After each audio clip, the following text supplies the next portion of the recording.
Bonjour à toutes et à tous, j'espère que vous allez bien.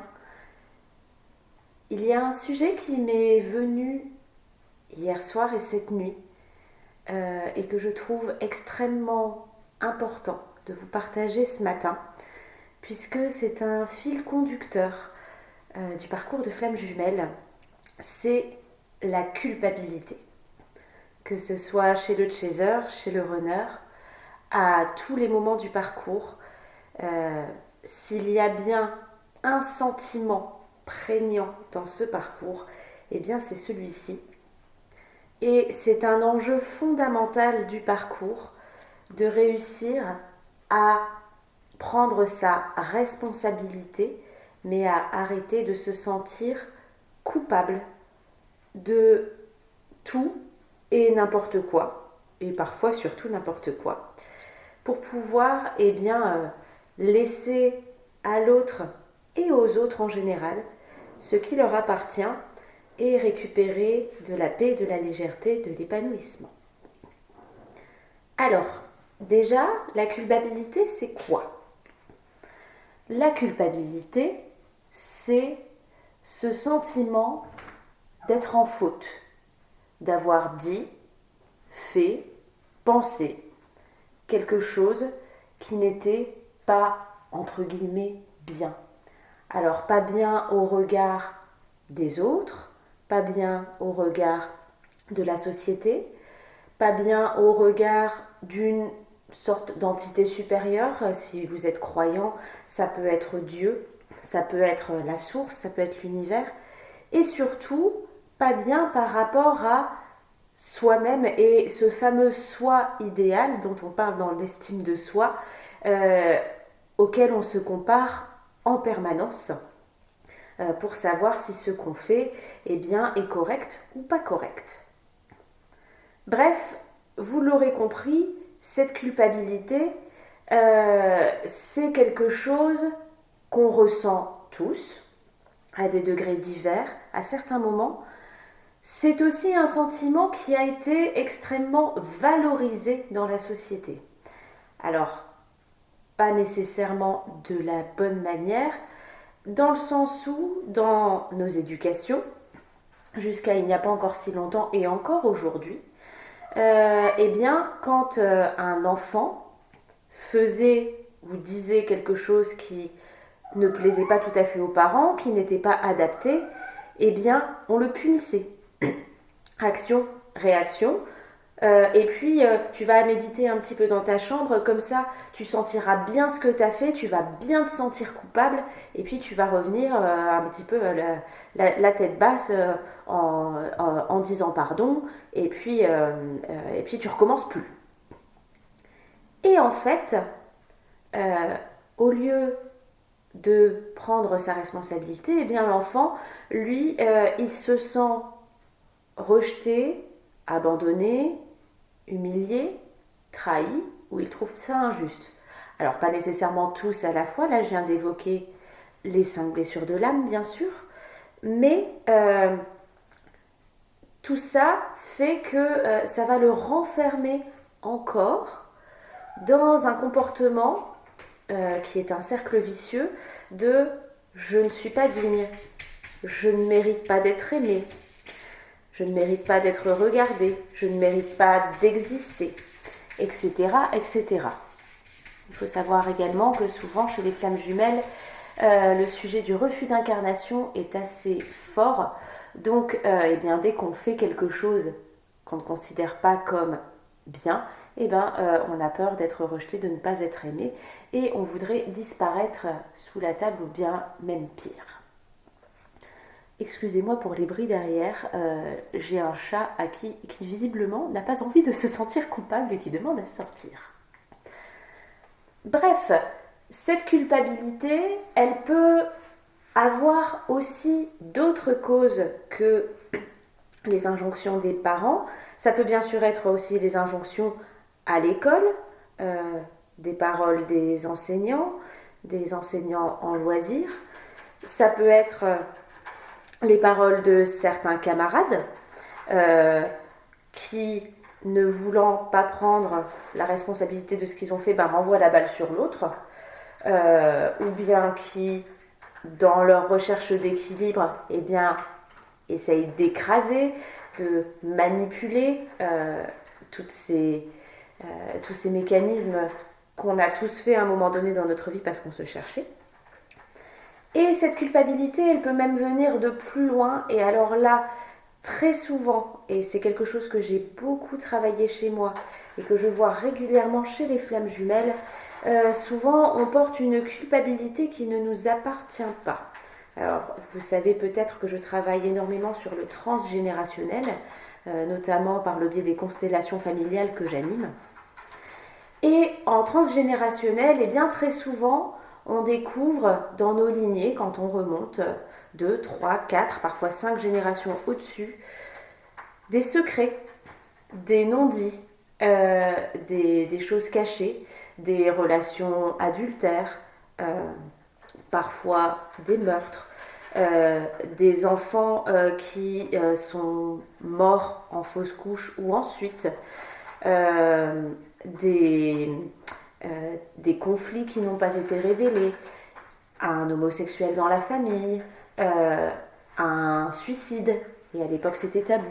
Et tout ça, tous ces non-dits qui se transmettent donc de génération en génération par l'ADN non codé dans l'épigénétique, eh bien ça donne chez les générations d'aujourd'hui une inconscience totale, bien sûr, de ce qui s'est passé, puisque la plupart du temps, quand c'est un secret et que plusieurs générations se sont passées, on n'a aucune notion de ce qui s'est passé.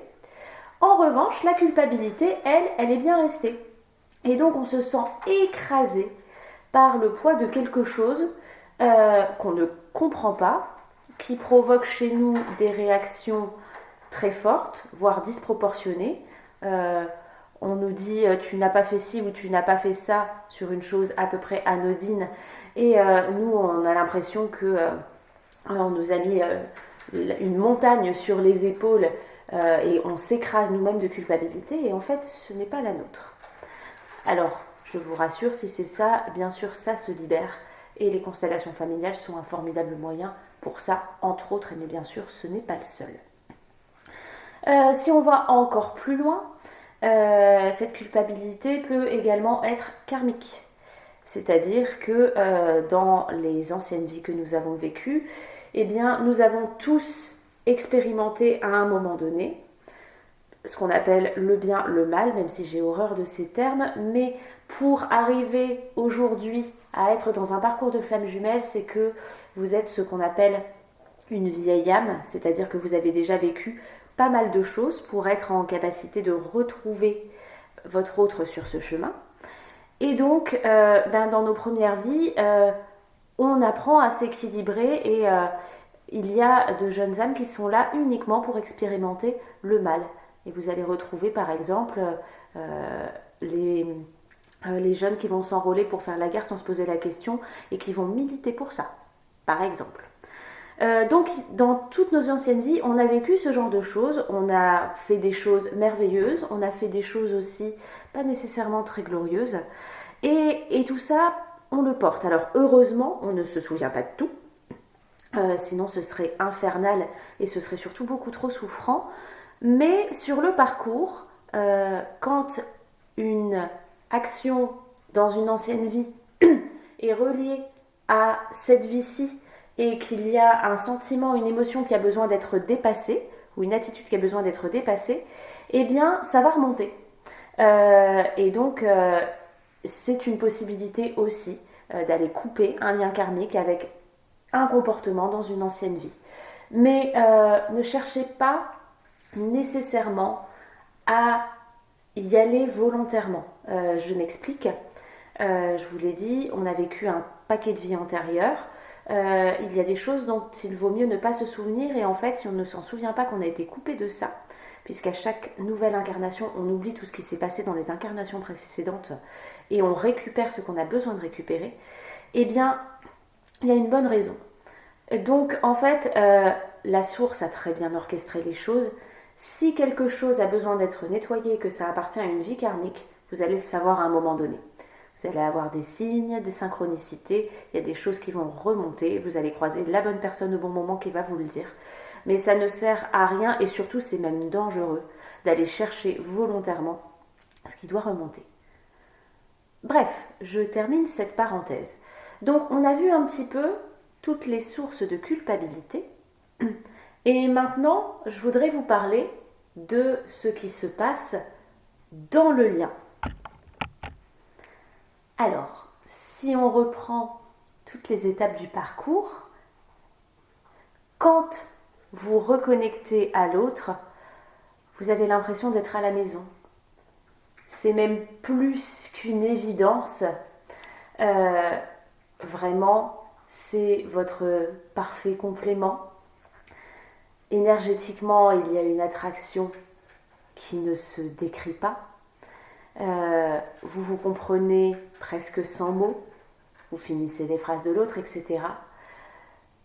Mais très vite, une fois que cette phase de reconnexion, presque fusionnelle, ce qu'on appelle la lune de miel, eh bien, se met à dysfonctionner, eh bien, très souvent, je vous l'ai dit dans une autre vidéo, l'autre n'est pas libre, est en couple, parfois avec des enfants. Ça arrive que les deux soient en couple avec des enfants.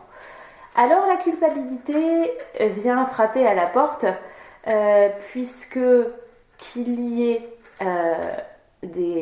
ensuite basculement, par exemple, où l'un devient l'amant de l'autre, ou l'une devient la maîtresse de l'autre. Évidemment, culpabilité de se mettre dans cette situation qui ne ressemble absolument pas à notre idéal, à nos valeurs, à ce qu'on a envie d'être dans une relation et surtout dans cette relation sacrée.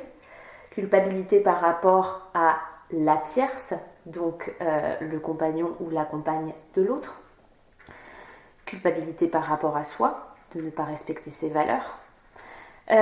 Si les deux ne sont pas en couple, la culpabilité va s'inviter quand même, puisque les deux ayant leurs blessures qui se réveillent de manière exponentielle au contact l'un de l'autre, il va y avoir des frictions, parfois des disputes, et comme les deux en début de parcours sont en phase qu'on appelle égotique, c'est-à-dire que chacun, quand il va avoir ses blessures qui se réveillent, va mettre son masque, son armure, sa carapace, et va renvoyer la balle à l'autre de la responsabilité, et bien l'autre, avec tout son vécu, va se sentir profondément coupable, parce que s'il y a bien une chose qu'une flamme jumelle déteste, c'est faire du mal à son autre. Et pourtant, la source a tout orchestré pour qu'à ce début de parcours, eh bien l'autre vienne piquer pile là où ça fait mal pour révéler à l'autre ce qu'il a besoin de travailler. Sauf qu'en général, c'est un petit peu comme un tableau électrique, c'est-à-dire qu'il fait péter tous les fusibles en même temps et il appuie partout en même temps. Donc la réaction émotionnelle, c'est un feu d'artifice, mais pas un beau feu d'artifice, c'est un feu d'artifice intérieur qui fait extrêmement mal, et j'en rigole, mais à l'époque j'en riais bien jaune, et j'ai énormément de compassion si vous êtes dans cette période-là, parce qu'elle est terriblement souffrante. Mais donc, en plus d'avoir toutes ces blessures qui se réveillent, très souvent, vous vous sentez coupable, soit quand vous sortez de ce masque égotique et que vous vous rendez compte d'avoir fait du mal à l'autre, mais parfois vous vous sentez aussi coupable de ce que l'autre vous a renvoyé parce que c'était entre guillemets sa responsabilité et qu'il ne l'a pas prise, et donc vous prenez la responsabilité pour deux, et donc la culpabilité. J'en profite pour faire une petite parenthèse sur cette histoire de responsabilité dont je vous parle. C'est quelque chose que je trouve fondamental à comprendre. Être responsable, c'est simplement assumer ce qu'on fait, ce qu'on dit, ce qu'on pense. Que ce soit positif, que ce soit entre guillemets négatif. Et par exemple, si vous avez fait un magnifique geste, que vous avez fait le don de temps à quelqu'un, vous allez prendre cette responsabilité et vous en remercier. Si vous avez cassé une tasse et que c'était chez quelqu'un, eh bien vous allez prendre la responsabilité de vous excuser et éventuellement de racheter une tasse. Voilà, ça s'arrête là. La culpabilité, elle vient se rajouter là-dessus, c'est-à-dire oh que je suis une mauvaise personne, ah je n'aurais pas dû, ah vraiment je ne suis pas digne, etc., etc. Donc vous voyez, la responsabilité, c'est simplement prendre acte de ce qui s'est passé, de considérer uniquement les faits. La culpabilité, c'est toutes les constructions mentales qu'on se met derrière. Je ferme ma parenthèse. J'ai donc parlé des dysfonctionnements après la lune de miel. Et généralement, au bout d'un certain temps de dysfonctionnement, qui peut être plus ou moins long, il y a la première séparation, soit la seule séparation, soit ensuite il y aura des allers-retours avec plusieurs séparations, ce que je vous ai expliqué. Et bien évidemment, dans cette séparation, la culpabilité revient frapper au galop puisque ça va être le moment, maintenant que le tableau électrique a été allumé et que tous les voyants sont au rouge parce que toutes nos blessures sont réveillées, il va falloir s'occuper de soi et s'occuper de régler chacun et chacune ses blessures. Et à chaque fois qu'on va s'occuper de ces blessures, les comportements dysfonctionnels qu'on a eus avec notre autre vont revenir et vont surtout venir faire écho à tout ce qu'on a vécu depuis qu'on est bébé, enfant. Parce qu'il faut bien avoir conscience que votre autre ne vient pas activer les blessures. Votre autre vient réveiller des choses qui étaient déjà là, qui étaient déjà dans votre construction, sauf que il vient repiquer. C'est comme si la plaie n'avait jamais vraiment cicatrisé, mais vous aviez mis un t-shirt ou un pansement dessus, et votre autre, il vient arracher le pansement, enlever le t-shirt et paf, il remet. Donc, cette culpabilité va revenir très fort dans la séparation. Pour peu qu'en plus en face il y ait eu dysfonctionnement dans le couple de l'autre, si l'autre était en couple, que la tierce se soit rendue compte de la situation, que il y ait des disputes parce que l'autre s'est rendu compte qu'il n'était pas bien chez lui et que en fait cette relation qu'il avait choisie, comme elle avait été choisie pour se couper de ses émotions et mettre des masques, ce n'était pas une relation qui lui correspondait. Et donc ça commence à dysfonctionner et que l'autre se sépare. La culpabilité peut être énorme puisque c'est de ma faute, j'ai tout fait péter alors que je n'ai surtout jamais voulu faire de mal à cette famille et je ne suis pas un briseur ou une briseuse de couple. Et c'est une étape assez délicate à passer. Parce que il faut accepter que l'autre a tout autant de responsabilités que vous, qu'il était partie prenante aussi là-dedans, que vous avez été dépassés l'un et l'autre par ce lien sacré, ce lien énergétique qu'on ne comprend pas en plus la plupart du temps au début. En tout cas pour ma part, j'ai mis 2 ans à comprendre que j'étais dans ce lien et vraiment je ne comprenais pas ce qui m'arrivait. Et donc d'accepter de prendre sa responsabilité, bien sûr, dans ce qui s'est passé, mais de laisser aussi la responsabilité de l'autre dans un équilibre et de se nettoyer vraiment de toute cette culpabilité qui est réveillée et qui se raccroche à toutes les situations dont on a parlé avant.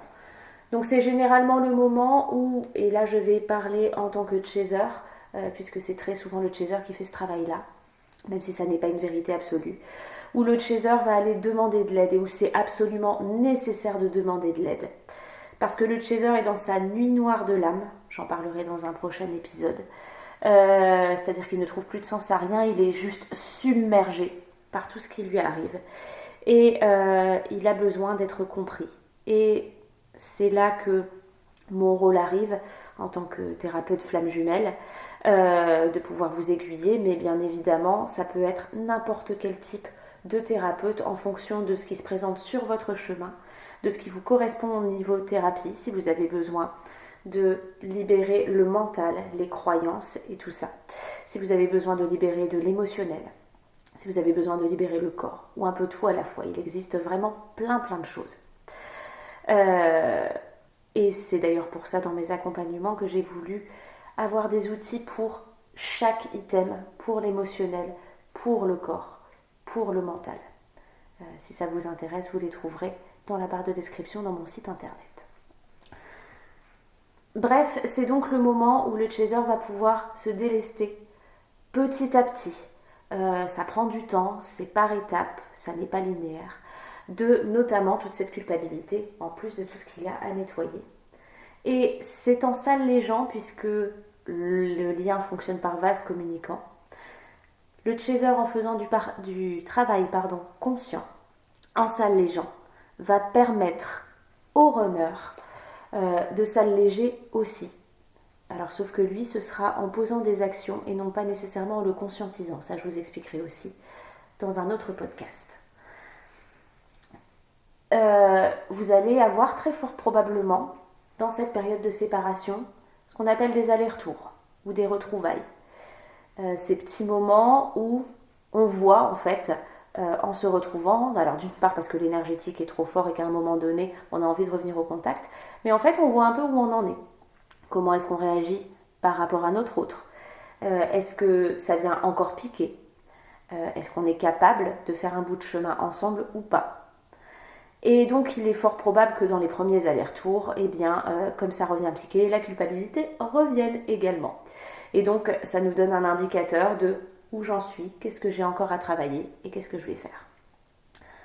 Puis, quand l'un et l'autre ont suffisamment réglé leurs blessures, chacun de son côté, et c'est vraiment pour ça que la séparation est faite.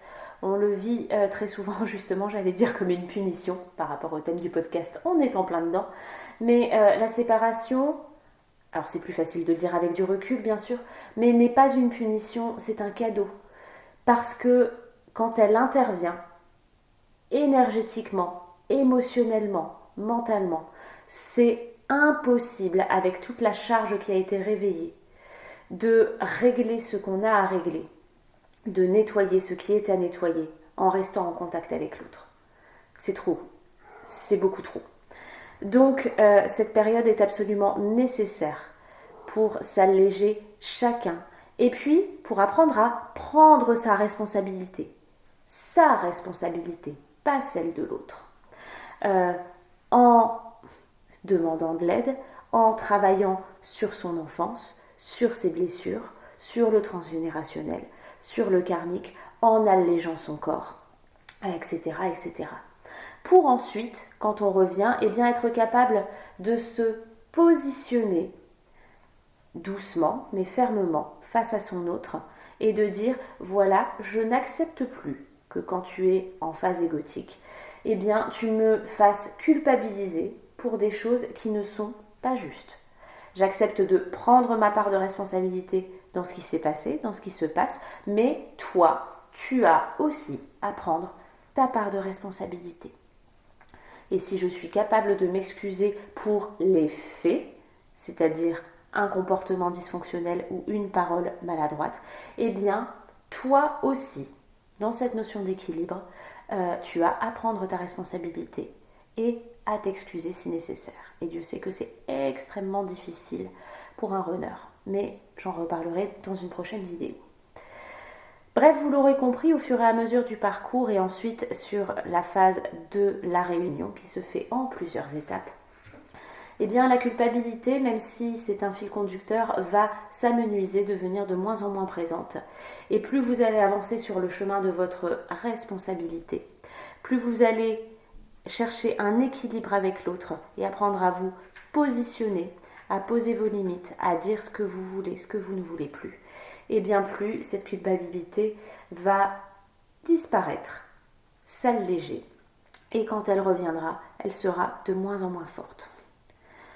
Je terminerai en rajoutant un dernier petit truc. C'est que la culpabilité, elle peut aussi venir dans ce parcours parce que quand l'un et l'autre sommes dans nos masques et en plus quand la situation n'est pas entre guillemets saine, et je pense notamment au cas du couple dysfonctionnel ou de l'amant ou de la maîtresse, eh bien, souvent la relation est cachée, ce qui est extrêmement difficile pour le premier cheminant qui se sent à la 5e roue de la charrette. Et du coup, des deux côtés, eh bien, il y a des mensonges.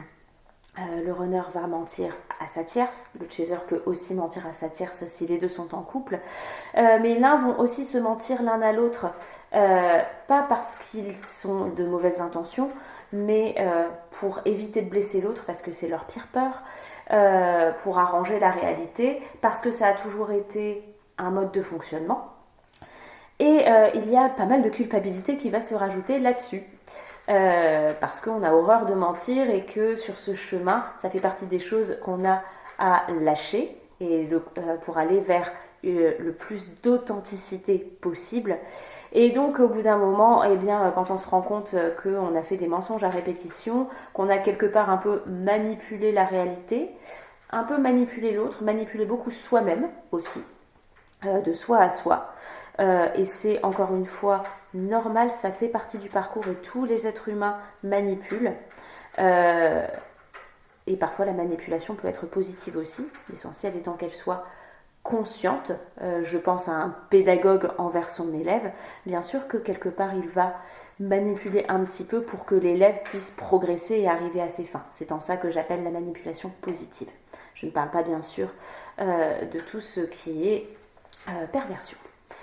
Mais donc, toujours est-il que ce mensonge va rajouter pas mal de culpabilité et qu'il va falloir, tout au long de ce parcours, se pardonner à soi-même ces comportements dysfonctionnels, pardonner à l'autre pour aller vers de plus en plus d'authenticité et le mensonge à nouveau va disparaître. Voilà, j'ai fait un podcast un peu plus long que d'habitude. Je ne pensais pas avoir autant de choses à dire sur la culpabilité, mais en tout cas, j'espère que ça vous aura apporté. N'hésitez pas à partager en commentaire votre expérience par rapport à vos ressentis, à la culpabilité, à ce que ça vous évoque sur le parcours. N'hésitez pas également à me partager vos questions et vos demandes sur d'autres sujets de podcast, puisque je réagis aussi en fonction de ce que je vois dans ma vie, de ce que je vois en séance, mais de ce que vous me demandez. Donc j'aurai plaisir à pouvoir y répondre et à faire de prochains podcasts sur le sujet. Je vous remercie de votre écoute, prenez bien soin de vous, je vous embrasse et je vous dis à très vite.